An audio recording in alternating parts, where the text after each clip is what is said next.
And now, please welcome to the stage H.W. Brands.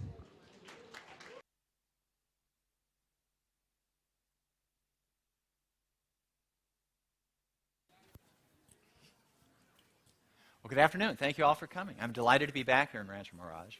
This is one of the best book festivals around. I can speak from the standpoint of an author. It's wonderful to have informed and enthusiastic readers, and to be in a situation where people really appreciate what the book festival is and what all the authors and everybody involved are trying to do. I'm going to talk this afternoon about Andrew Jackson. I wrote a book about Andrew Jackson that was published now, I think, 13 years ago. And at the time, Andrew Jackson was something of a lost soul in American history in the sense that he had once been very popular, but by the early 2000s, he was not popular at all.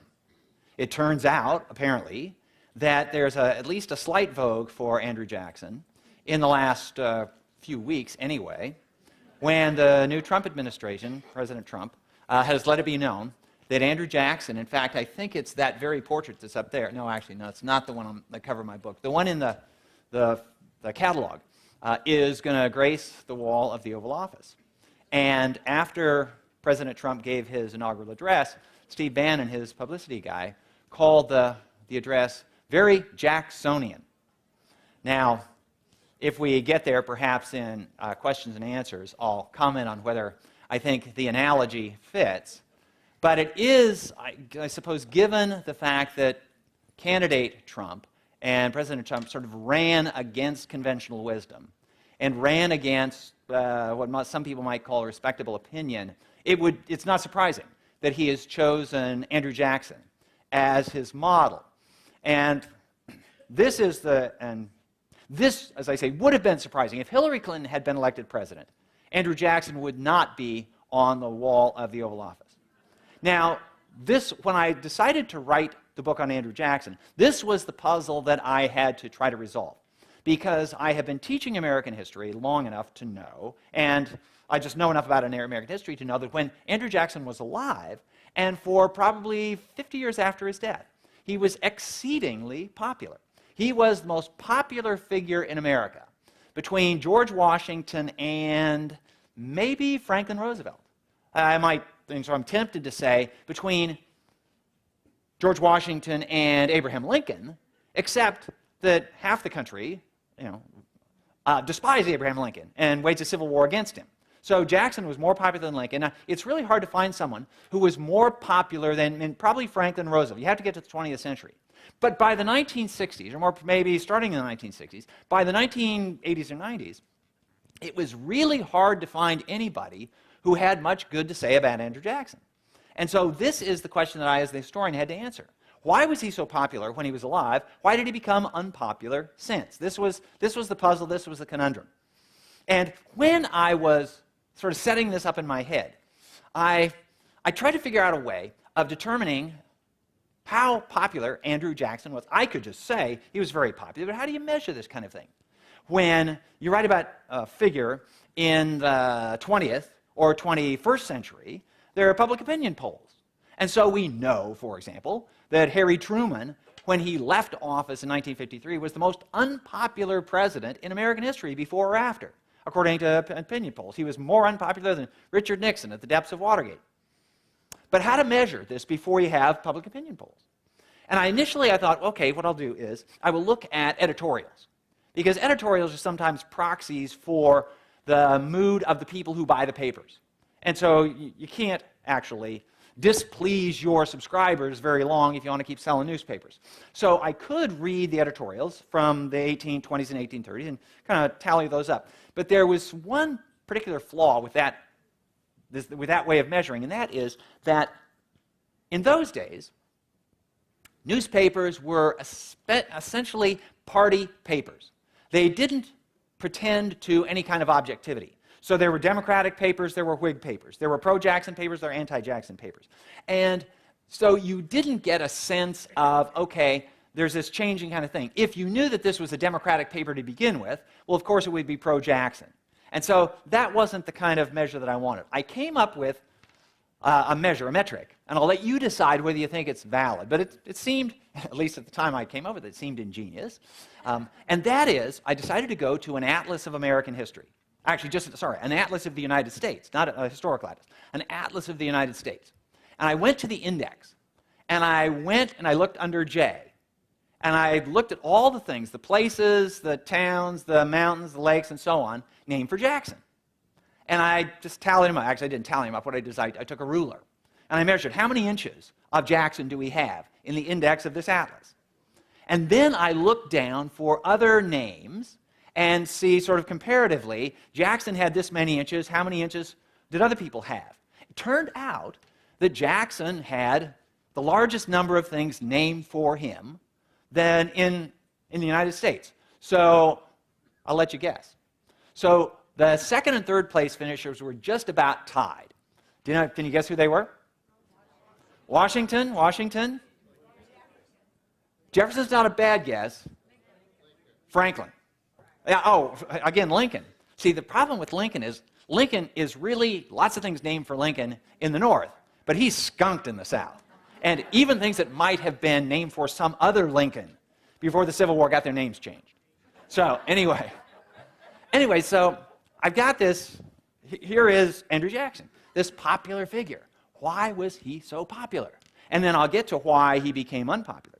But to tell this story, I have to take you back to a moment in time. In fact, a moment just this time of year, exactly 202 years ago. So we are in January 1815. January 1815, and you can be any place in the then United States, which extended from the Atlantic coast into, well, to Louisiana, and there's the Louisiana Purchase, but most of it is unpopulated. So the United States stops at the crest of the Rocky Mountains.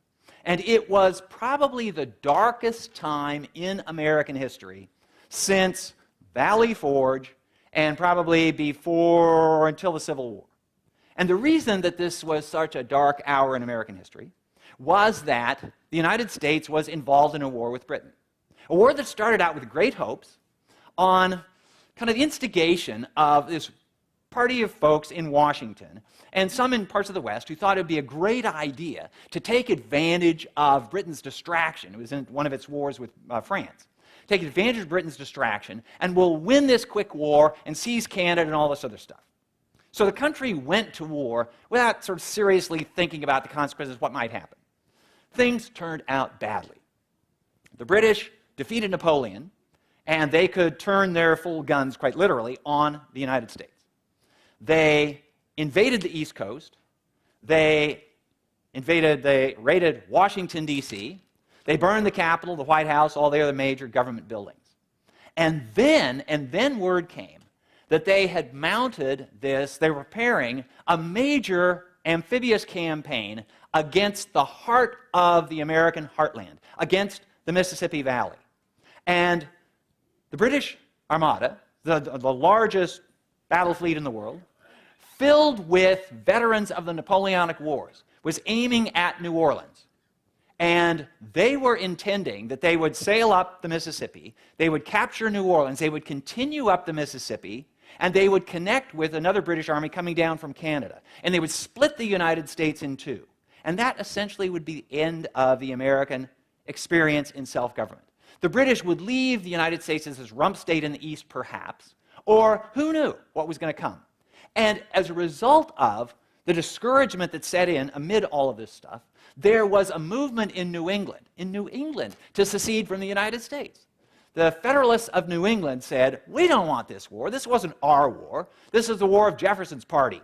And we don't want to have anything to do with it. And they called this convention at Hartford.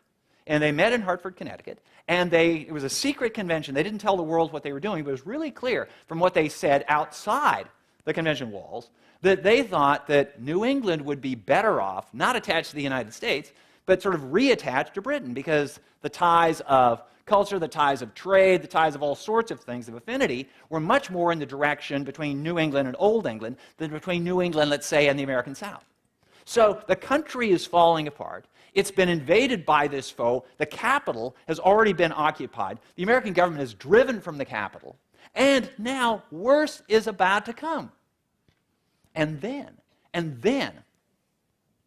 at about the end of this month, so 2 weeks from now, in 2 weeks from now, 202 years ago, this word comes from, it's almost as though it came down from on high, that there has been this miracle at New Orleans.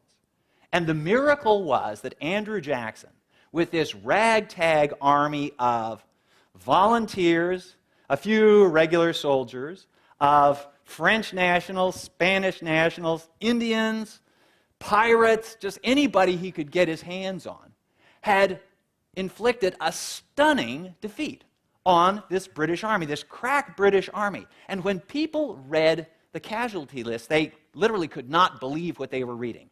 2,000 British killed, dead, captured, and less than 100 Americans. And who was the agent of this brilliant victory? It was this guy that most Americans had never heard of. It was Andrew Jackson.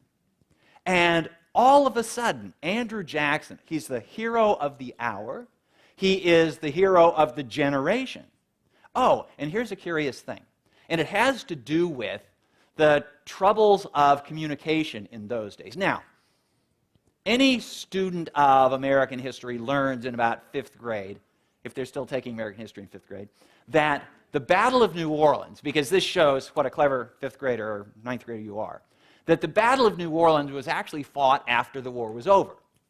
Because there was this treaty that was supposed to end the war that had been negotiated in what is now Belgium, at the town of Ghent, that predated the battle. The battle took place on January 8th, 1815.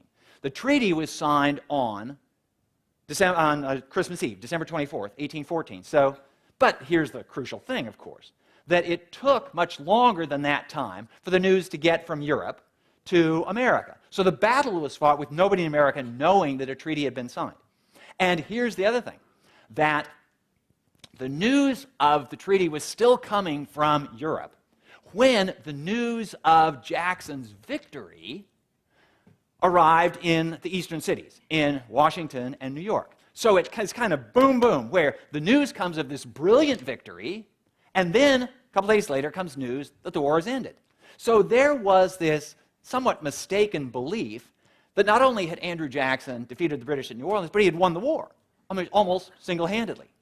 And so at that moment, the American people had heard of Andrew Jackson. And Andrew Jackson became this hero. He was often cited as the heir to George Washington, as a military commander, and therefore he ought to be the heir to George Washington as a president.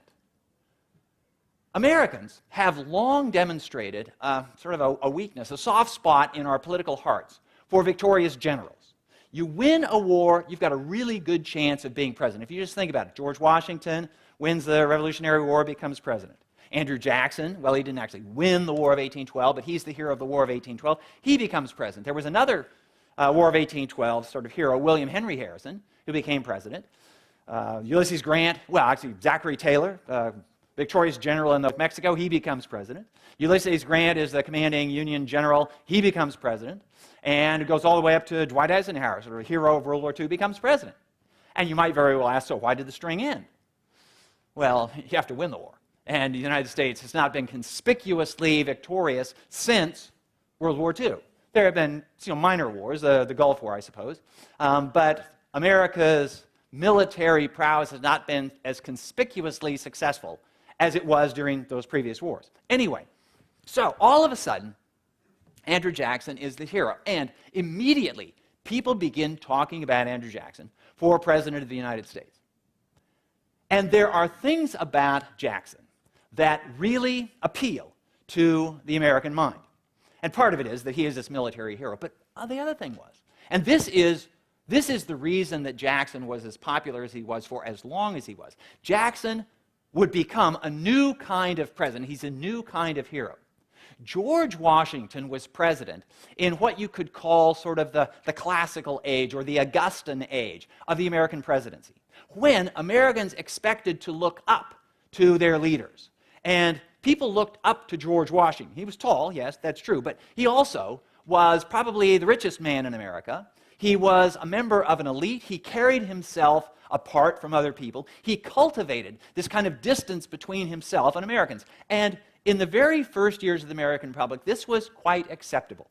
And so there's a story that at the Constitutional Convention, Governor Morris, his first name was actually Governor Morris, and he never did become governor of anything. But I guess his parents were hopeful and he fell short. But anyway, he was one of these sort of hail fellow well-met types. And he heard stories. He had never met Washington. But he heard stories that Washington was this guy who cultivated this air of distance and all. And Morris said, oh, come on. You know, you can really loosen up anybody. And so he made a bet with Alexander Hamilton and some of the other members of the Constitutional Convention that he could loosen up Washington.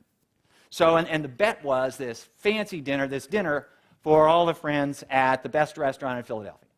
So he undertakes the experiment. And he comes up to Washington, and he sort of claps him on the back and says, hey, George, how's it going? And Washington fixes him with this icy stare and takes his arm off of his shoulder and lifts it off. And Morris just kind of slunk away. And he said, paying off that dinner, I would have been glad to pay much more than that just to get out of the gaze of this guy. Well, that was America in the 1780s and 90s. But by the 1820s, things had changed. And they had changed, I could give you sort of the simple summary, the country had become more democratic. In the 1790s, ordinary people could not vote. You had to be wealthy, you had to own property, you had to live in your county or wherever it was for a considerable length of time. The whole idea was to limit the franchise because ordinary people were not expected to have the education, the responsibility to cast wise votes. And so, you restrict the voting to the people who have something at stake. One of the things governments do is to tax property. If you don't have any property, then it's really easy, it was thought, to vote to raise taxes on other people. And so you have to have this skin in the game before you can be allowed to vote. That was the mood, that was the practice in the 1790s. Furthermore, as you know, the Constitution specifies that presidents will be chosen not by the people, but by electors. And in the original formulation, in the 1790s, the electors were chosen not by the people, but by the state legislatures. And furthermore, they were chosen in the same way, with the same philosophy that we choose members of Congress, that we choose senators. We don't insist that they vote the way we would vote. We basically vote them and say, okay, exercise your judgment. And the electors during the 1790s did that. So there was this double remove of the choice of president from the people. Well, that began to narrow over time. But the biggest thing was that America went from a sort of a stern representative republic to something much closer to a democracy, where not only were the people, the basic definition of a republic is that political power rests on or emerges from the people. But it doesn't, more precise, I guess you say, legitimacy emerges from the people, but the people don't actually necessarily have to exercise power. But by the 1820s, people insisted on exercising power themselves. This because in the West, in places like Tennessee, where Andrew Jackson made his name, the people who wrote the Constitution of Tennessee and Kentucky, and Alabama and Mississippi, and Ohio and Indiana and Illinois, they asked themselves, what can we do to encourage settlement, to bring people to our place, our state, rather than somewhere else? What can we give them? What can we offer them? These days, city governments, state governments lure film companies, they lure semiconductor manufacturers and all this with promises of tax abatements and the like. They've sort of bid up the price, come locate in our place, and we will give you these goodies. In those early days, governments had no goodies to give away except for something that was free but was highly valued, and that was the right to vote. So if you were becoming an adult in Virginia, and you're trying to decide, where should I live? If you stay in Virginia, you're going to be treated as a second-class citizen. I mean a second-class citizen. You're not going to be able to vote. You're not going to be able to participate directly in politics. But if you move from Virginia to Kentucky, this new state that was carved out from the western half of Virginia across the mountains, you get to vote right away. All of a sudden, you are a first-class person. And if you're thinking of making your way in the world, if you're thinking in terms of, how can I be a respectable citizen? How can I help build up this community? That was very appealing. So as the Western states removed the restrictions on voting, then people came to the West. In response to this, Eastern states said, well, we're losing a lot of people. We're losing a lot of business. We have to lower our qualifications too. So by the 1820s, two things had happened. Democracy had set in as the principal mode and the principle of American politics. Everybody gets to vote. Now, I qualify dramatically. Women didn't vote, and African Americans didn't vote. But if you were an adult white male, by the 1820s, you could vote. And that was a huge step forward from the 1790s, just 30 generation before, when maybe only a tenth even of adult white males could vote. And the principle of democracy had set in. And from there until today, where I'm not going to say everybody can vote, but the only meaningful restriction on who gets to vote these days is, are you 18 years old? Actually, I teach at the University of Texas. I put this question to my students. I say, do you think that will ever lower the voting age? So, do you think your younger brothers and sisters, I teach undergraduates sometimes, and many of them are 18 or 19. I say, do you think that your younger brothers and sisters are going to be able to vote, or somebody 16 will be able to vote? And strikingly, they almost all shake their heads. And I ask them, well, do you think that you would have been responsible voters 2 years ago? And they almost all shake their heads at that one, too. Anyway, so it's at this moment that Andrew Jackson enters American political life. He is this war hero. He is this man of the West at a time when ordinary people are getting to vote. Oh, and the other thing is that Andrew Jackson is an ordinary person. George Washington was born to wealth and he married to wealth. John Adams, well, he was well-educated, sort of made his way, but then you get to Jefferson and Madison and Monroe and John Quincy Adams. These were all people who were sort of born into politics. They had much better education than everybody else. They had much higher wealth than everybody else. They had many more connections than everybody else. And along comes Andrew Jackson. And he was not wealthy. He was an orphan by the time he was 14. His father died before he was born. His mother died when he was a teenager, rescuing him from a British prisoner of war camp. And he had no money. Everything that he accomplished in life, he made by his own efforts. And this was a powerful model to those people who were newly franchised, who all these ordinary people are suddenly able to vote, and they see this guy who looks like them, or I guess I should say, who looks like they want to be, and he's running for president. Now, there were certain things about Jackson's history that were controversial, even during his day. He was, and I'm pretty sure he remains, the only president ever to have killed a man with his own hand. Theodore Roosevelt used to sort of brag during the Spanish-American War that so Theodore Roosevelt fought in the Spanish-American War in 1898. He took part in the assault on San Juan Hill, actually a part of it called Kettle Hill. And in his account, he writes home and he says, and as we mounted the top of the hill, there was a fleeing Spaniard, as he called him, and I shot at him, and I think I may have hit him. A few days later, he writes the story again, and I shot at the Spaniard, and I hit him. And a couple days later, I shot at the Spaniard, and I killed him. I don't know what it is, but if any other president has killed a man, it was in battle. I don't think George Washington ever killed anybody in battle. I'm pretty sure that Ulysses Grant didn't. Dwight Eisenhower definitely did not. But the thing about Jackson was the killing was not even in battle. This was a killing in cold blood. Now, and this is one of the things that made it so controversial. Now, here I'm going to, well, if you were my students, because when I talk about this to my students in the University of Texas, and I have spry students who are, as I say, 18 or 19 years old, this is where I ask for volunteers. And I explain, I'm going to recreate for you, actually, you're going to recreate for me, the circumstances of this controversy of the killing that Jackson committed. And it has to do with, well, it started in a horse race. Jackson was an avid horseman, and he raised horses on his farm, the Heritage, outside of Nashville, Tennessee. And he had some of the fastest horses. He thought they were the fastest horses around. And so they would race, and people would bet on the races. And so Jackson had this horse that there was a standing offer. Anybody can race against my horse, but they have to put up some cash, because you have to put up a $5,000 bond, and then we'll have this race. And if you win, you get the $5,000. If you lose, I get the $5,000. So this race was scheduled. And all sorts of other people came around. They didn't have things like the Kentucky Derby in those days where there are 18 horses raced. Usually these were match races. But everybody would come around, they would bet. And so I'm going to bet on Jackson's horse, or I'm going to bet on the Challenger. And so there was this guy named Charles Dickinson who came, and he was going to bet on the Challenger.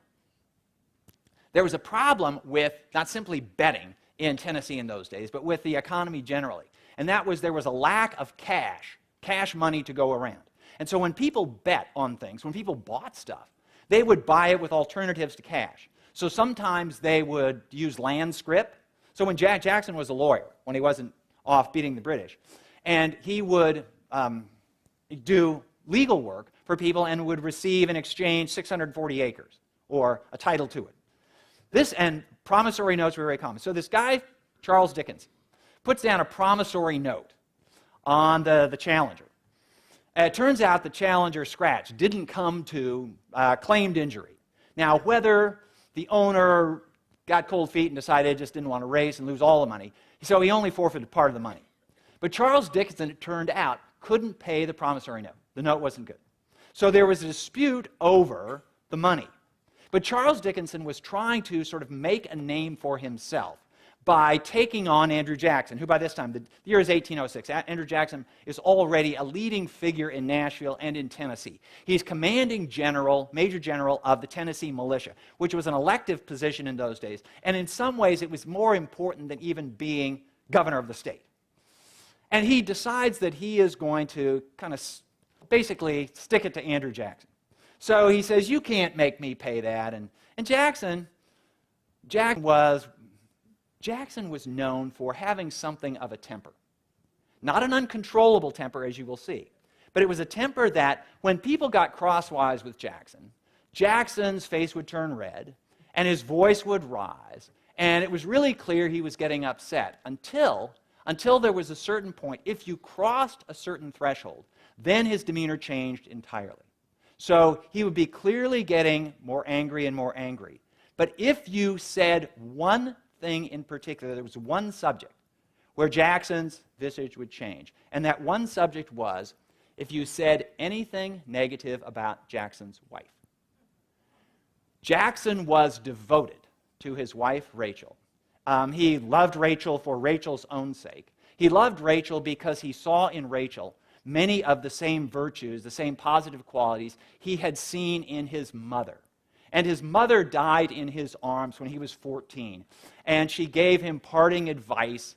And among the parting advice is, if you have a problem with somebody, don't rely on the courts. Take it into your own hands. And Jackson followed this. Jackson could never get himself to believe anything negative about any woman.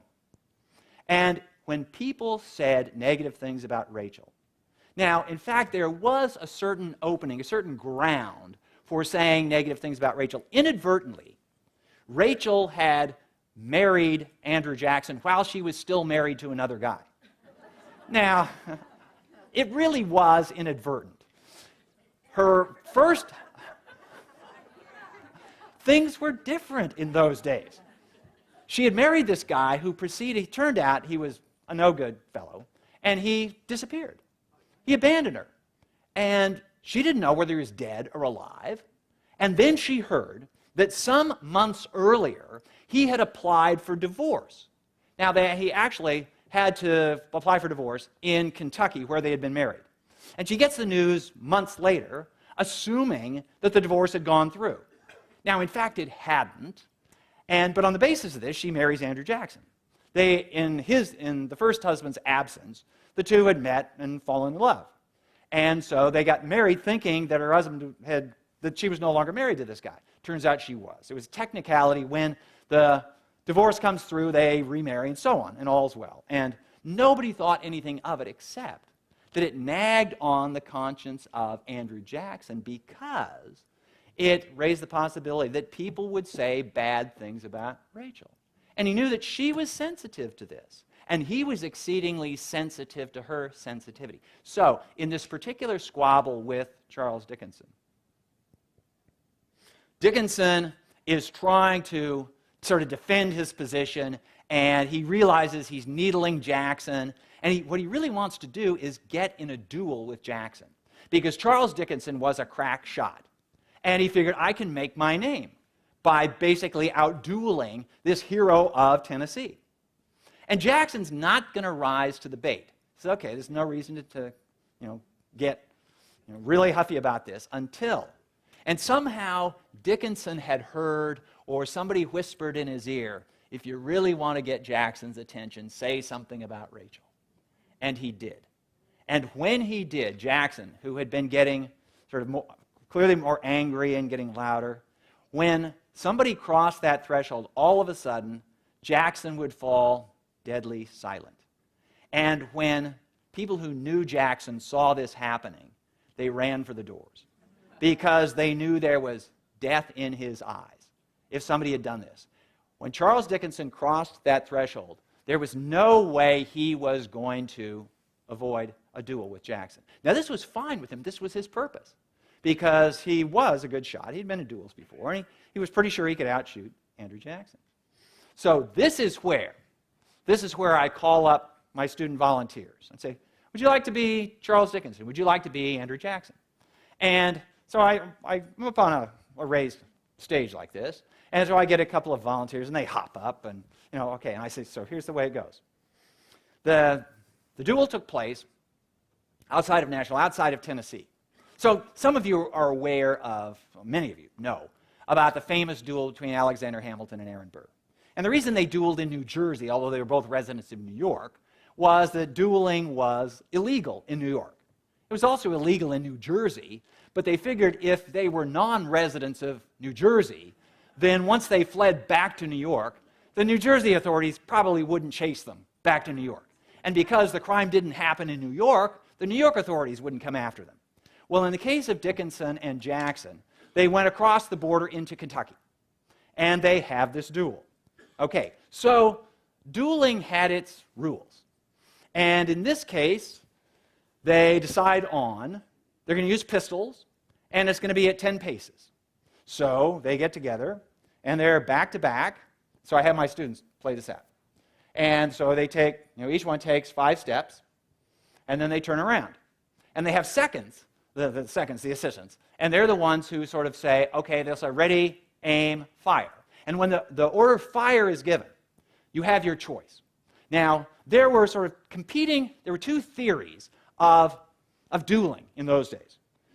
Generally speaking, the duels were not like quick draw contests in the West that you see on the movies. And even the quick draw contests in the West were not like you see them in the movies.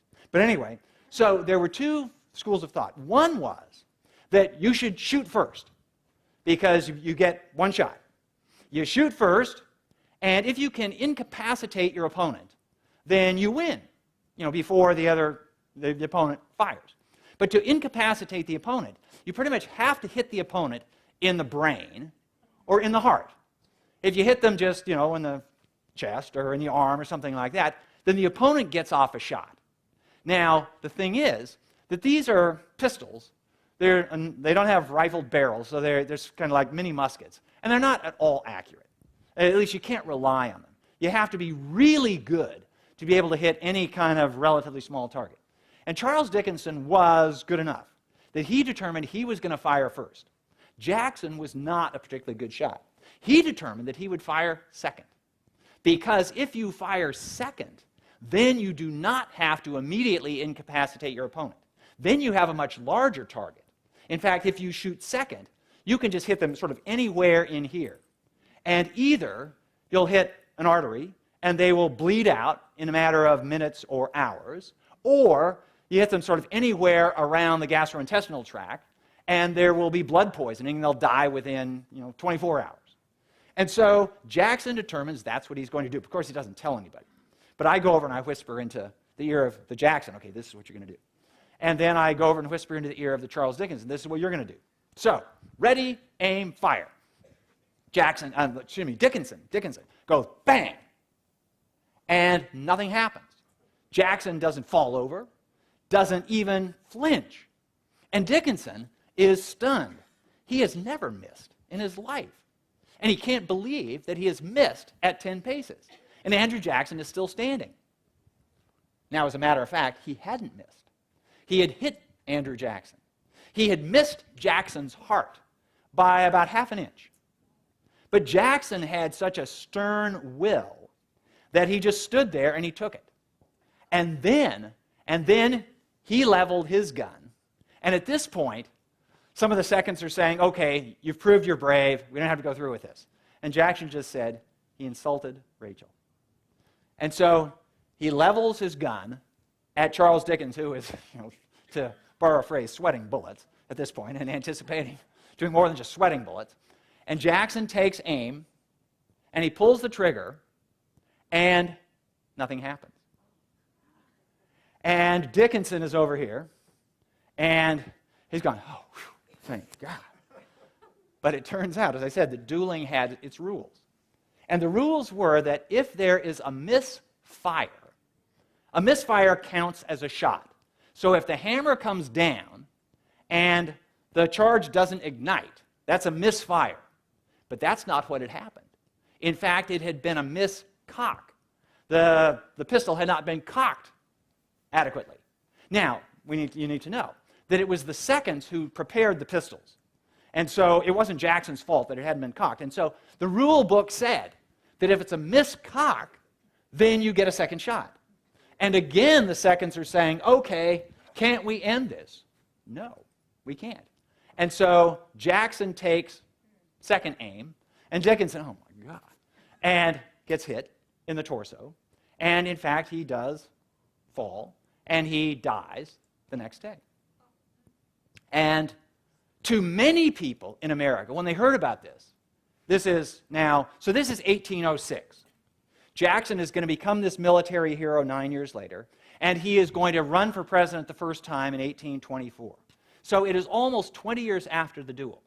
But Jackson's opponents raise this duel as evidence that Jackson is not qualified by temperament to be president of the United States. He's got blood on his hands. And Jackson's role in this duel lost him a lot of votes. But there was a substantial portion of the American population that said, that's exactly what I would have done, or wished I would have done if my wife had been insulted. So Jackson was this figure who, from that moment, polarized people. The more they learned about Jackson, the more their views on Jackson diverged. I should add that the presidency from Thomas Jefferson through John Quincy Adams, so it was Jefferson for 8 years, Madison for 8 years, Monroe for 8 years, and John Quincy Adams follows Monroe. This had been an inside job. Each president had essentially anointed his successor. Jackson's the challenger. And Jackson comes on and defeats John Quincy Adams for re-election. And partly because of his military reputation, partly because of his personality, he really appealed to those people who felt that the status quo was not working for them. The ordinary people of America who had felt on the outside all these years, and now somebody's on the inside. So Jackson gets elected in 1828. He maybe should have gotten elected in 1824, but there was another inside job that denied him the presidency. But when he was elected in 1828, he was inaugurated in 1829. For the first time, the American presidency became this office that really belonged to the people. And in fact, from Jackson's election in 1828, right through the campaign of 2016, you can see a straight line in the way that presidential candidates, if they're going to succeed, they have to connect with ordinary people in America. You can't be like George Washington. If you are seen as being too elitist, if you're seen as out of touch, then you're not going to win. It was Jackson that set this model. And it was for this that Jackson was greatly appreciated in his day. He was considered this great figure, this great president. The other thing about Jackson, and the things for which Jackson was known in his day, but largely forgotten for reasons that I will explain, He was known as the president who made the presidency, who made American politics democratic, for reasons that I just explained. This was when American politics became the possession of the people. Before this, as I said, it was an elite and aristocratic undertaking. Now it belongs to the people. The second thing Jackson did was to defend the United States against foreign enemies, notably against the British during the War of 1812. Jackson also held the country together against internal enemies. In Jackson's presidency, there was a dispute over the tariff.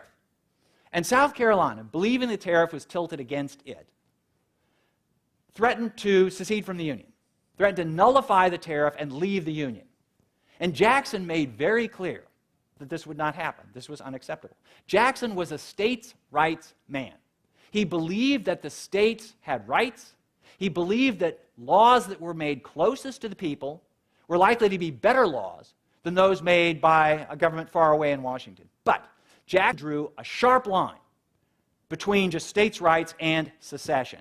You can have states' rights, but you have to remain within the Union. If you leave the Union, well, I'm simply not going to stand for it. And when Jackson heard that South Carolina was threatening to leave the Union, he told his Secretary of War to prepare an army that Jackson was going to saddle up and lead himself into South Carolina. And he gave a message to a visiting South Carolina congressman who was going back to South Carolina in the middle of this crisis and asked if the president had any message for his constituents. And Jackson said, "Yes, I do. Tell my friends in your state," and Jackson was a Carolinian by birth, "tell my friends in your state that if anyone shall lift a finger and shed a single drop of blood in opposition to the laws of the United States, I will hang the first man I can find in such treasonous activity from the highest tree I can reach." And when Jackson, the hero of New Orleans, a man who had killed another man in cold blood, gave that kind of threat, South Carolina decided, well, maybe not this time around. And for this, Jackson was revered in his age. Now, those were Jackson's accomplishments. Those were the reason that generations of male children were named Andrew Jackson Jones, Andrew Jackson Smith. Usually the parents didn't satisfy themselves with Jackson Jones or Andrew Jones. It's Andrew Jackson Jones. I see it again and again. Lots of people that I know who call themselves Jack. Turns out it's Andrew Jackson so-and-so. And Andrew Jackson was the person for whom all of those things in the atlas were named. And Jackson's generation and the generations after knew what they owed to Andrew Jackson. Now, a later generation starting in the late 1900s, they began to forget what this country owed Andrew Jackson. It was easy to assume that democracy was something that was inevitable. It was going to come about sort of regardless of who was in office. And maybe that's true, maybe not. But they devalued Jackson's accomplishment in making this country democratic. By the 20th century, the United States, by the second half of the 20th century, the United States was this world superpower. And it was sort of understood that, yeah, the United States was always going to be a superpower, but not if the British had accomplished at New Orleans what they set out to accomplish. If they had cut the United States in two in 1815, the American future would have been quite different. The United States was held together by Jackson against South Carolina secessionist threat. If secession had occurred in 1833, then there's no telling, that would have sort of predated the Civil War, and the country might have fallen apart by that means. This is the reason that Jackson was held in such esteem by his generation and the generations after. And because, well, of course the country wasn't going to fall apart. By the 1960s, it's hard to imagine that the South had gone its own way. This wasn't entirely due to Jackson. Abraham Lincoln had a lot to do with this. But my point is that, as often happens, when things become part of the fabric of life, it's easy to assume that it was inevitable that things would turn out that way. And so you forget the people who were responsible for making it happen. So by the 1970s and 1980s, Andrew Jackson was remembered not for his contribution to democracy, not for his defense of the country against secessionists, internal secessionists, and against foreign enemies, like the British, he was remembered for, well, two things, primarily. One was that he was an unrepentant slaveholder. And people would eventually learn to forgive Thomas Jefferson, who was a slaveholder too, but at least he felt badly about it. Jackson was a slaveholder. He didn't have anywhere near as many slaves as Jefferson, but he didn't feel badly about it. Jackson was someone who believed that the world was a difficult place. And I didn't invent the world. I didn't invent slavery. I'm not going to dream of a different world. Jefferson, living up on Monticello, could dream of a different world. Jackson lived in the world as it was. Maybe someday slavery will end, but until it does, this is the way we grow cotton in the South.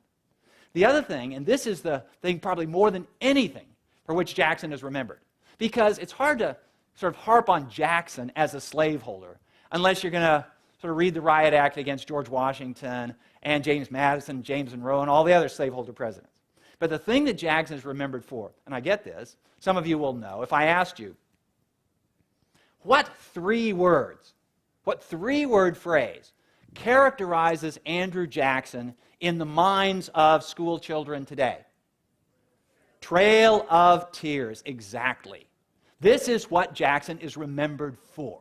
Because, and it's ironic, because Jackson was not president when the Trail of Tears, when the relocation of the Cherokee took place. He was already out of office. But Jackson was one of those, the president, who pushed for the Indian Removal Act of 1830. And Jackson's contention was that the Indian tribes could never, more precisely, would never live in peace with their neighbors, or more precisely, their neighbors would never live in peace with the Indian tribes if they insisted on remaining in the states of the eastern half of the United States. And this was partly because Jackson knew the sorts of people he was dealing with.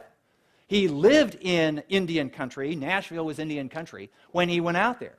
And he knew that frontier types were intolerant, and they were going to have the Indian land whether the government agreed with it or not. So he understood the nature of the people he was dealing with.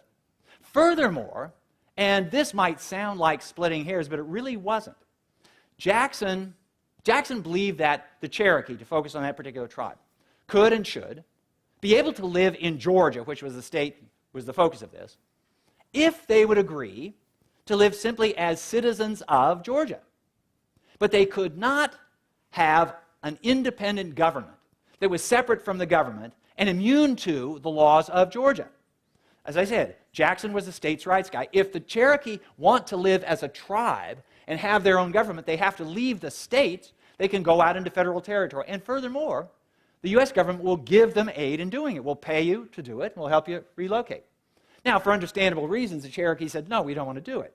But Jackson's policy, which these days certainly appears harsh, and to many people it did appear harsh then, it was, well, one could call it an early example of tough love.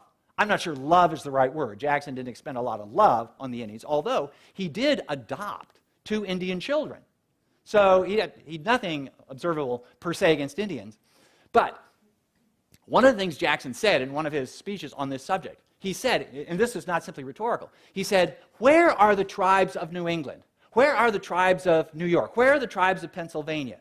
They've disappeared from the face of the earth. If the Cherokee are going to survive as a tribe, they need to, for better or worse, sort of get out of the way of white settlement and go off to, well, what's now Oklahoma. So, and now one other thing I will point out is that Jackson's Indian policy was effectively no different than the Indian policy of every president from George Washington through Ulysses Grant. So, anyway, now, this is by no means an attempt to apologize for Andrew Jackson. It doesn't require me to apologize for him, and you can have your own opinions on this. But it is sort of the way I resolve this historic question that I had, the question of the historian. So why was Jackson so popular when he was alive and for a couple of generations afterwards, and why has his popularity and his fame declined? Now, I really don't expect that having his portrait on the wall of the Oval Office in a Trump administration is going to result in sort of a renaissance of Andrew Jackson. And if you're interested in why I think that, sort of paraphrase Lloyd Benson, Donald Trump, you are no Andrew Jackson. You can read a piece I've got coming out in Politico. Thank you very much. You've been a wonderful audience.